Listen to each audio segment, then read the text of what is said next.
Morning. I don't know if you've been noticing what's happening with silver lately. If you haven't, I'll give you a quick rundown. Silver had been, let's go back, say, 5 years. Silver had been hovering around the $30 mark per ounce, US per ounce, for several years. I bought mine back in 2018, so it was a little bit cheaper then. But it got to 30 and sort of sat there. I think around April last year, it decided 30 was too cheap.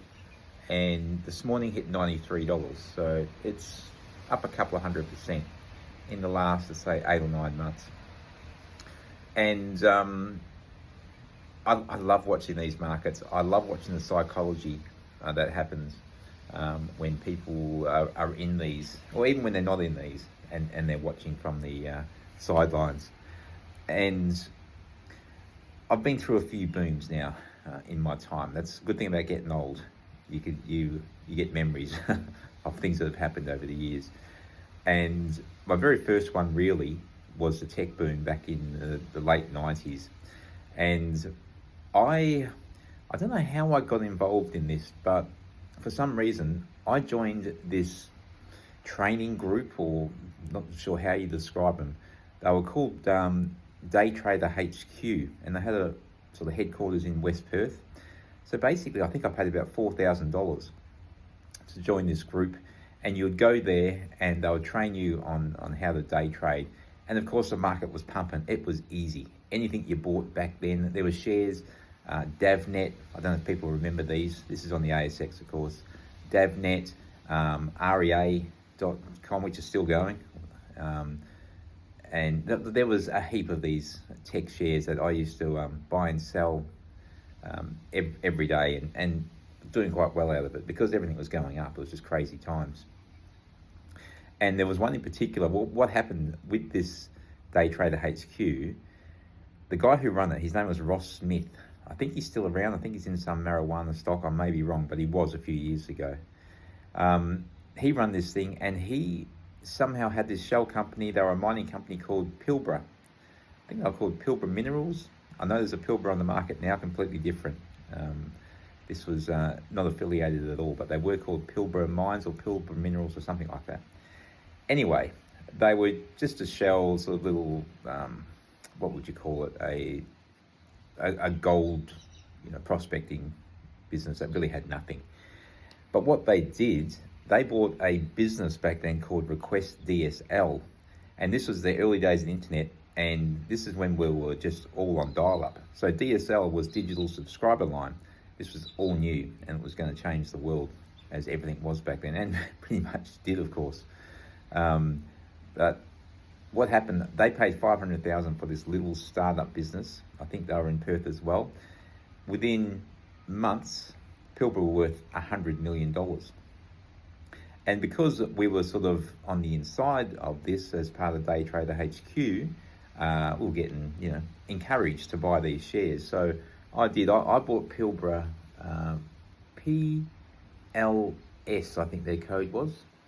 No, PIL, sorry. It was. PLS is the current one. PIL was the code. And I bought them at around about 40 cents, I think, the first time. And I think I may have put about $4,000 in. I can't remember exactly. But I bought and sold them. They ended up going to $8 on nothing, basically. They bought this $500,000 company and went to $8, $100 million valuation for the company. And I sold them along the way. When they got to $8 something, I was out.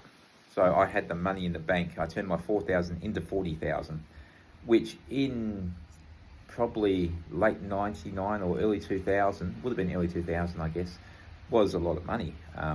I just met my wife in 98. So it was sort of, we moved in together in 99. So it's all around that time. I was starting a family and all that sort of stuff. So 40,000 was a hell of a lot of money. And I was out, and I do remember going to a restaurant in West Perth, the Olive something, and sitting there, and I was king. $40,000 in the bank. I was a master trader, and nothing could go wrong. Unfortunately, what happened there, the tech wreck basically started, I think, March 2000. And I thought, these things look cheap. So DavNet looked cheap, and Pilbara looked cheap. And There's another one I can't remember, started with the E. Anyway, that looked cheap. So pretty much the whole 40,000 I invested back in the market, and it all disappeared. So I tell you that story because I remember what was going on at the time, the euphoria, not just within the day trader HQ community that I was part of, but in the wider world. Like the world was crazy. And that's where I don't think we are yet with silver. I don't feel that euphoria. I don't feel like everyone's talking about silver. It feels like it's still very niche. That's why I'm not particularly worried. I bought silver anyway for a long-term hold, and because I thought, well, it's a hedge against fiat currency, and there's no reason for me to exchange my silver now to fiat currency. Nothing's really changed in my mind regarding that. And as far as the boom's concerned, it feels completely different. It really does. This doesn't feel like a euphoric boom at this stage, even though it's up 200%. So this isn't advice at all, but I'm just saying what I'm doing is sitting tight. For now, I'm not excited. I'm not scared. Just hold on. Whatever happens, happens. And looking forward to what happens in 2026 to silver and gold, of course, which I don't own, but is doing well, and lots of other precious metals. So anyway, bit of a story about booms, and we'll see how this one goes. Have a great day, everyone.